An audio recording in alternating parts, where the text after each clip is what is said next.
Good morning, everybody. Good morning. Welcome to the 2005 University College London summer course in English phonetics. There is the photograph from the first year that this course ran. We've had a summer course in English phonetics every year since 1947.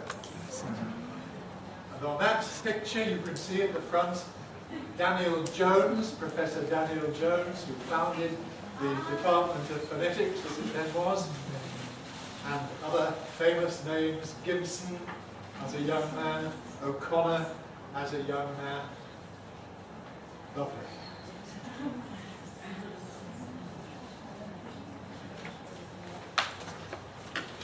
So we're going to touch on 4 topics: phonetic transcription, a bit about learning pronunciation,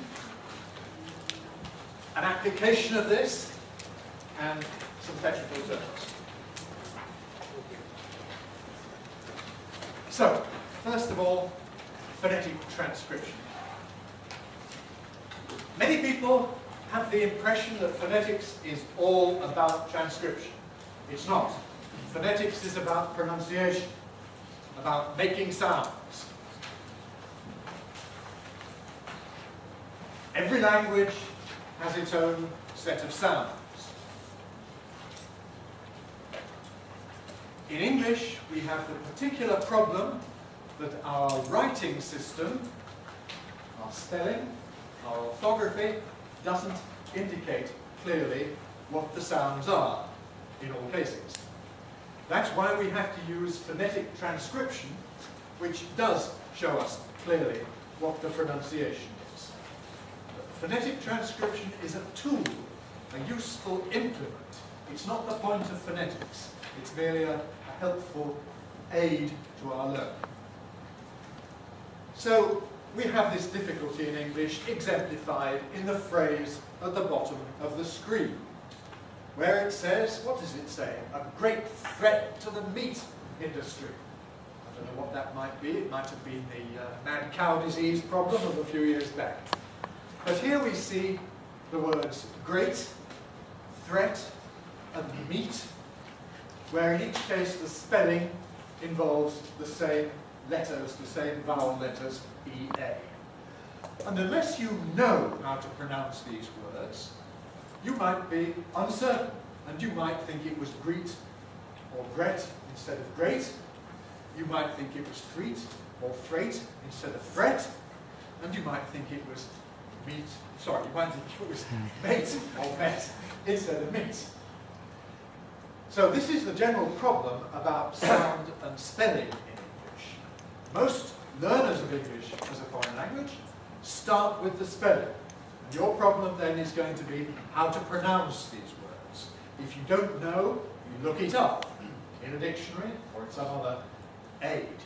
Or if you have a modern technological device that will speak it to you, listen to it and see what it says. You can't know unless you find out. Native speakers, for us the problem is often the other way round. These words are familiar, but with many words we know how to say them, but we're not sure how to write them. We're not sure about the spelling. And even university undergraduates sometimes get spellings wrong, although they know the word perfectly well and they know how to say it. So these are two sides to the same general problem, which is the mismatch between spelling and pronunciation. That's why we use phonetic symbols.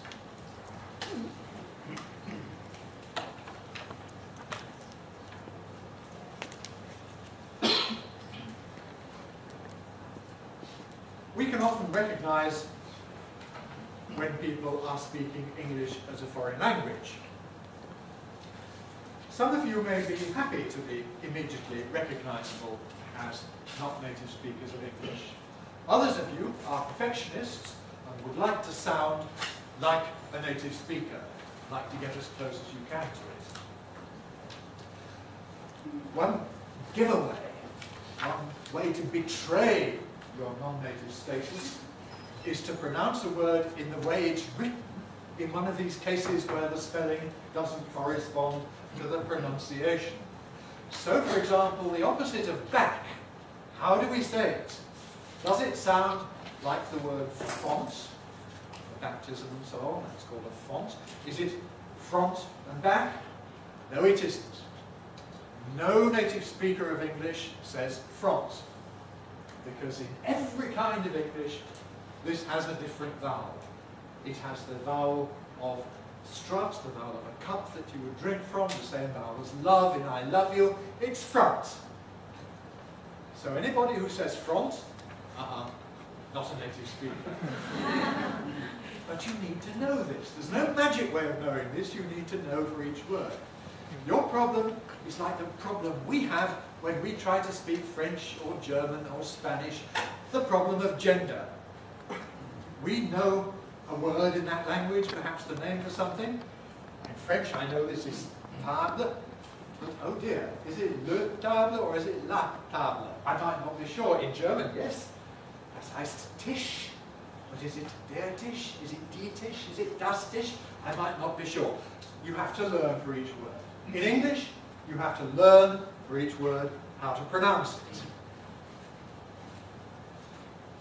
Narrow and the opposite. Is it broad like road? No, it's not. It's broad. It has the same vowel as fought. The same vowel as caught, past tense of catch. The same vowel sound as horse, the animal.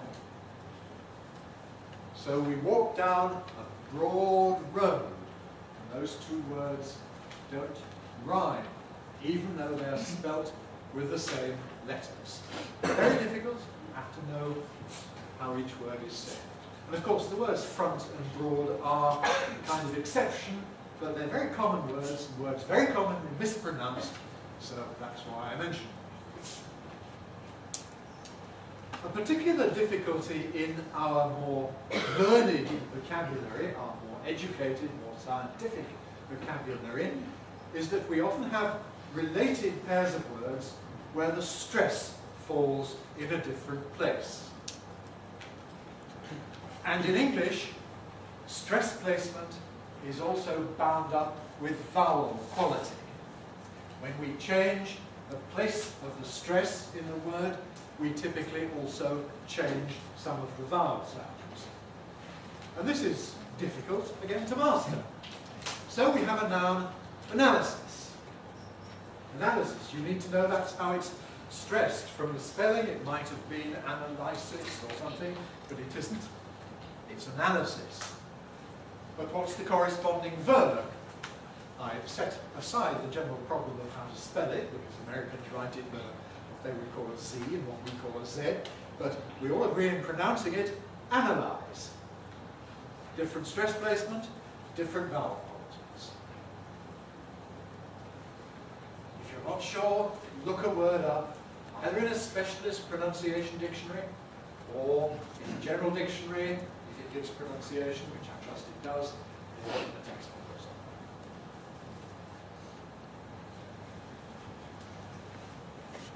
Right, learning pronunciation. There are, of course, two sides to using any language orally. Listening and speaking. Corresponding to the use of written language where you read it or write it. These are separate skills and need to be practiced separately. People studying phonetics, of course, are studying speaking, pronunciation, making sounds, but please remember, you are also studying listening. You are practicing hearing sounds. That's why we have special classes of ear training. Now, of course, just by listening to English, you improve your ability to follow spoken English, to listen accurately. But by doing special graded exercises, we can improve your ability in this area.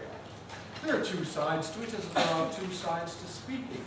just as in speaking you have to be able to make the appropriate sounds and to put them together and produce them fluently, so in listening you have to be able to hear the particular sounds, hear the distinctions of sound, and you have to be able to hear them at speed, pick them out in a flow of rapid speech if I talk much faster than I am doing previously, so that you can still keep in track with what I'm saying. All right, I'm talking slowly and clearly because this is a lecture. But as you know, in real life, people often talk faster, less clearly, and you all want to enhance your ability to understand that too, which comes from practice and from exposure, but can also be trained. So we're concerned with both of these things, listening and speaking. This means that we have exercises for both of them. We have exercises for sound production. You know, like with beginners, you teach them to say thumb, thumb, thumb, this is my thumb. And if they say thumb, thumb, not quite right. If they say thumb, thumb, thumb, not quite right. Or if they say thumb, thumb, do you tell them that's all right? Well, there are millions of Londoners who do that, so that's not perhaps such a bad mistake. But anyhow, I think it's best if everybody learns to make an English style TH sound, a voiceless dental fricative, as we call it, to say thumb. That's sound production. But also sound recognition. You have to be able to hear the difference between one word and another. A thumb of money, a thumb and a finger. Which is this? A thumb and a finger. A thumb, money. A thumb, money. Well, you're all very shy, so you're not saying, but I hope you're hearing me correctly, because that's what we have to train. And of course, much more difficult cases than that. This is practice then in sound recognition. Well, we have exercises then for both of these aspects. For sound recognition, we have ear training. For sound production, we have pronunciation drills. In both cases, supplemented, I hope, by real life behaviour. Because it's no use doing these things in the classroom unless we can transfer them to everyday life. But I hope there will be some carryover and you will find that your classroom work improves your performance in practice. Of course, none of this applies to the native speakers who can do this already. What you're studying is how to teach this to other people. Okay, a little bit of theory now. One of the most helpful ways to think about learning foreign languages and the problems one faces is known as contrastive analysis. Now, contrastive analysis is not the answer to everything, but it does give us various useful hints. When we're studying pronunciation, it's helpful to compare and contrast the sounds of the two languages. We're always concerned with at least two languages.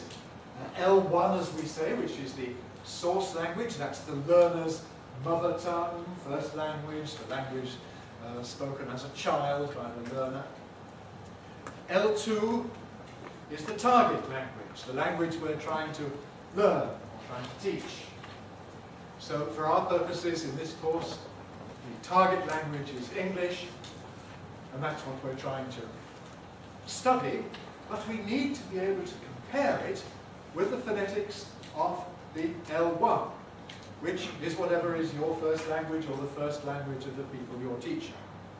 We have got some special lectures later on, as you see, for those of you who are concerned with speakers of Spanish or with speakers of Japanese, in which we have a whole lecture dedicated to this kind of contrasted analysis. We can't do it, I'm afraid, for all the 20-25 languages represented here. I'm sorry, but the rest of you will have to do as best you can. Anyhow, This does enable us to predict many, though not all, pronunciation problems.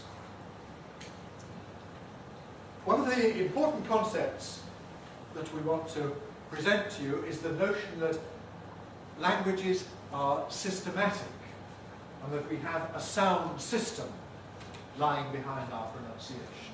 A consonant system, sounds, and a vowel system, vowel sounds. And the L1 also has its own systems, its own consonant system, its own vowel system. Now, these systems will partly coincide, and they'll partly be different. Everybody, for example, has an M sound, ma, ma, ma, ma, ma, ma, ma, in their first language, I can say with confidence.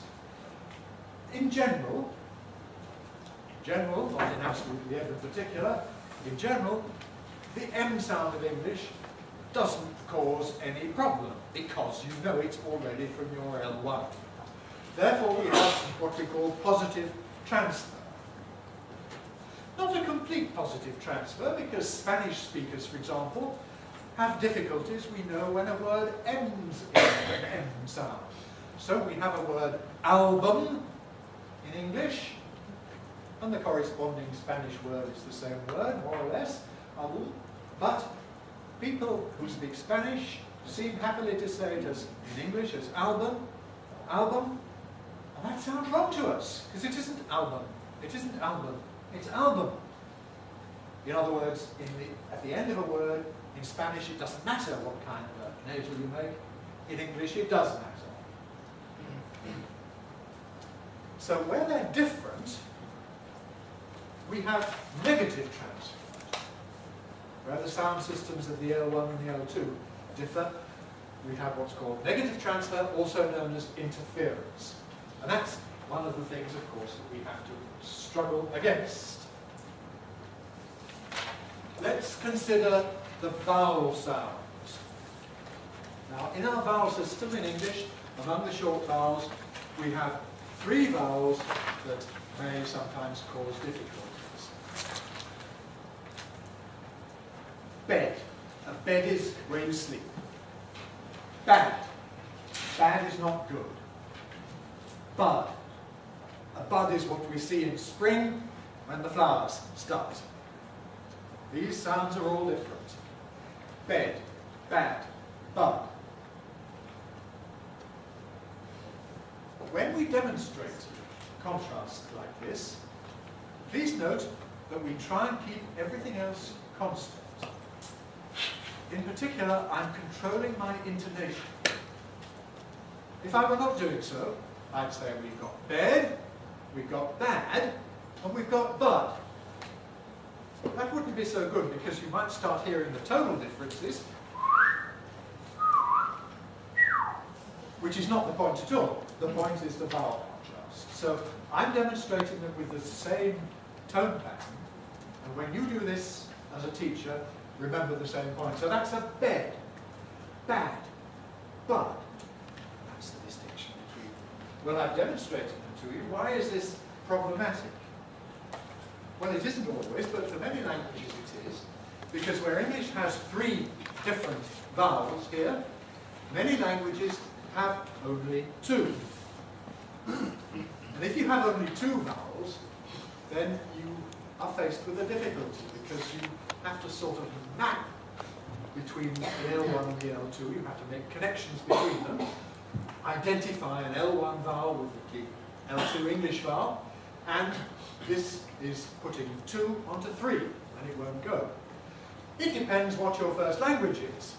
If your first language, for example, is Spanish or perhaps Japanese, you might find it easy to distinguish bed from the others, but difficult to distinguish bad and bud. If, on the other hand, your first language is German or Polish or Russian or some other languages, then you might find it difficult to distinguish bed from bad, although they're both obviously different from bud. So one way or the other, this leads to negative transfer. And we have the problem of a German who says he wants to sleep in a bed. That's not bed. And we don't know which is big and which is bad.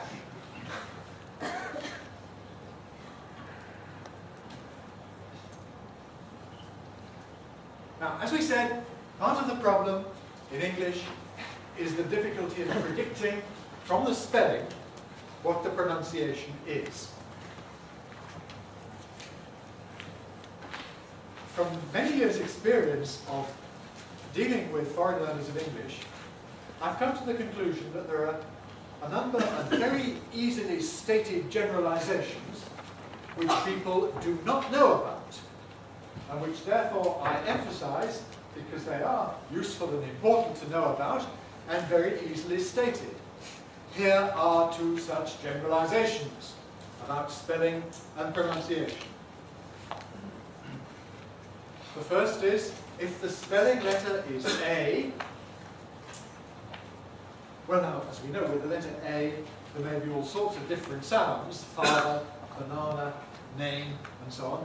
But although the sound might be A, the sound is never A. So you can predict that it's hat, and cap, and ram, and stack, and have, and gather, and tram, and dabble, and not, not, cut, not, run, and so on.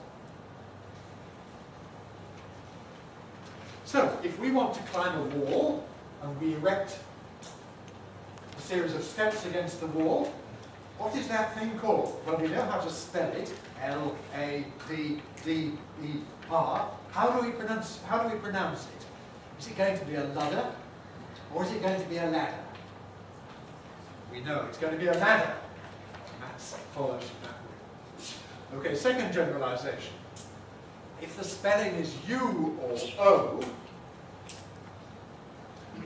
again talking about short vowels, the sound might be A, but it's never going to be A. So we have hut, and cup, and run, and stuck with the letter U. We have love, and mother, and come, same sound, but the letter O. And we have trouble, and double, and courage, same sound, with both an O and a U. But never, never cat and cap and ram.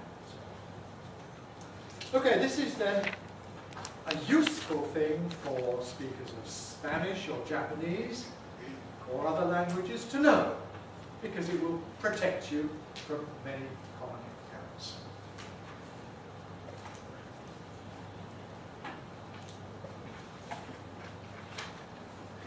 Quite apart from difficulties of making sounds in isolation or in simple short words, there's the problem about putting certain sounds into syllables, into words, particularly with consonants.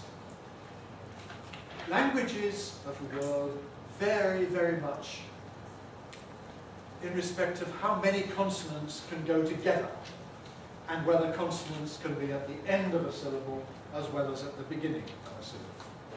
In English, we can have great clusters of consonants, groups of consonants together, and they can come at the end of a syllable, at the end of a word, as well as at the beginning of a word. Not all languages allow that kind of thing. And this gives rise to negative transfer, to interference, where the languages differ. So here's my example with the English word strong. Now, English strong is one syllable. Bum, bum, bum, strong. Many languages, though, can't cope with a sequence like str all at the beginning of a word. And so, for example, there are some people who would find it easier to say strong. You know who you are.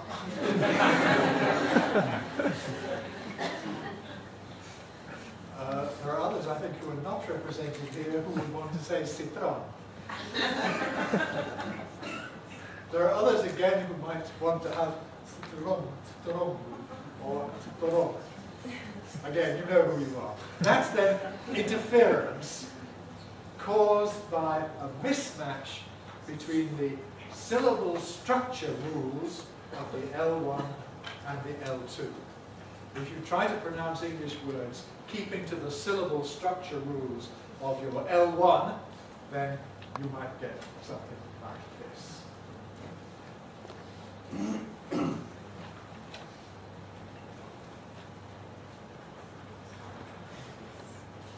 Phonetics is not just a dry subject where you learn facts and practice making sounds and hearing sounds. Phonetics is very useful in acquiring a better pronunciation. You all know how to make the plural in English. The rule, you know, is probably based on the spelling concerning adding the letter S or the letters ES. But there is also a very straightforward generalization we can make about pronunciation. And in order to understand this generalization, we need to know a little bit about how sounds are classified. There's a cat. Below it are two cats. How do we change from singular to plural? Well, we add an S sound. That's very easy. Cat, cats. Do you want to try it just for practice? Cats, cats. Go on. Bit by bit, we have to make you more confident to say things in public. There's a dog. How do we do the same thing for dogs? Well, we don't in English say dogs. There are people who speak very good English. I'm thinking of Scandinavians, for example, Danes or Swedes or Norwegians, whose level of English and of English pronunciation is generally very, very good. But they get this wrong very often. Yes, they say, I heard some dogs, or whatever, dogs with that noisy S at the end. In real English, we say dogs, dogs, dogs. And it's voiced, or at least leaning more or less voiced, because it has to fit in with the preceding G, which is a voiced sound. So the rule, in fact, depends upon the voicing status of the consonant. If the consonant is voiceless, we have S. If it's voiced, on your handout, you can see, section 3, phonetic rules for regular inflections. S after voiceless. And there are the examples: lips, laughs, carrots, cats. You'll notice this is not just plural, in fact, this is also possessives, singular and plural, regular ones, and contractions with is or has. So, very useful. But after voiced sounds, it's so things. You can all do it together. Things. Loves. Goes.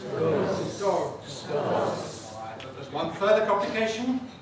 If the last sound of the stem is a sibilant. There are the sibilants, the phonetic symbols for the sibilants. And if we have a word like horse that ends in a sibilant, then we can't say horse, we can't say horse, we have to put in a vowel and we say horses. Actually, it doesn't matter very much what vowel you put in. Some people put in a schwa and say horses. I'm not going to worry about that, but we just have a vowel. So there we've got 4 horses. And on our handout, we've got horses. You do it. Horses. Horses. Wishes. Wishes. Causes. Causes. Right, yes. Now, on the handout again, you notice a further generalization, which I haven't got a picture for, which concerns the ed ending, the past participle or past tense ending. Where again, the spelling rule is straightforward. You add a D or an ED, depending on the spelling. But the pronunciation, again, depends upon whether the last sound in the stem is voiceless or voiced. If it's voiceless, we add a T sound. So we say missed. I missed the train. Try missed. Missed. Missed. If anybody says missed, that's wrong. You might think it's absurd for me to tell you this, but I hear people foreigners being interviewed on the radio, on BBC. This is a very common Arabic error. This is also a common Nigerian error. They say missed or missed as the past tense of miss. But it isn't. It's missed. Laugh gives us laughed. Laughed. Or if you want an American pronunciation, laughed. Laughed. Same principle applies. Again, it's not laughed and it's not laughed. Finished. Finished. Finished. Okay. Simple, straightforward. D after voiced sound, so clam gives us clammed. Rub gives us rubbed. Carry, vowel sound, voiced gives us carried. Again, there's a special category, but it's not the sibilants this time, it's T and D, the alveolar plosives. Here again we have to insert a vowel, an I, an so we get weight, past tense, weighted, weighted, grade, graded, paint, painted.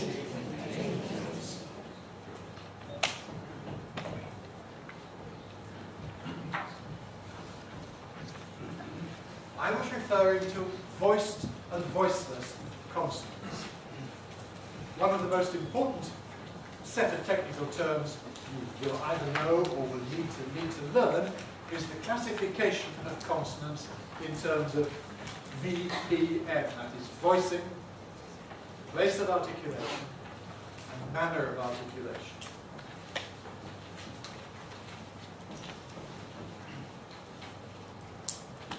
I've just been referring to the voicing status.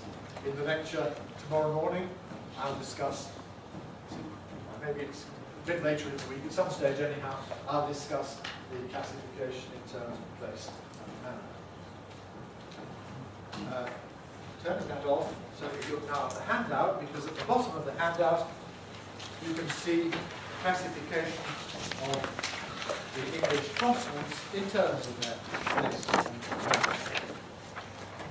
This is really for reference, because we can't learn it straight away unless you know it already. You'll notice that we can refer to the organs of speech that are concerned with making particular consonants. And we have terms derived from Latin which refer to this. So sounds made with the two lips are called bilabial. And we have pa pa pa pa ba ba ba ba ma ma ma ma, which are bilabials. Sounds made with the lip and teeth are called labiodentals. Pa pa pa pa pa pa.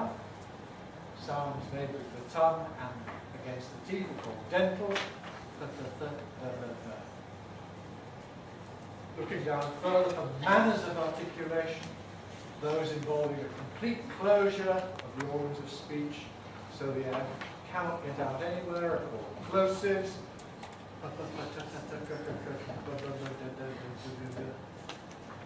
Where the sounds are made with the organs of speech really narrowed, so that the air does escape continuously, but with the noise of friction, turbulence, we call them fricatives.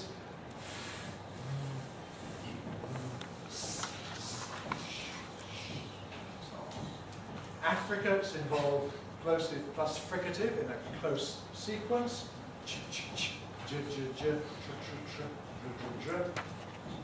Nasals have a soft palate down, so the air comes out through the nose.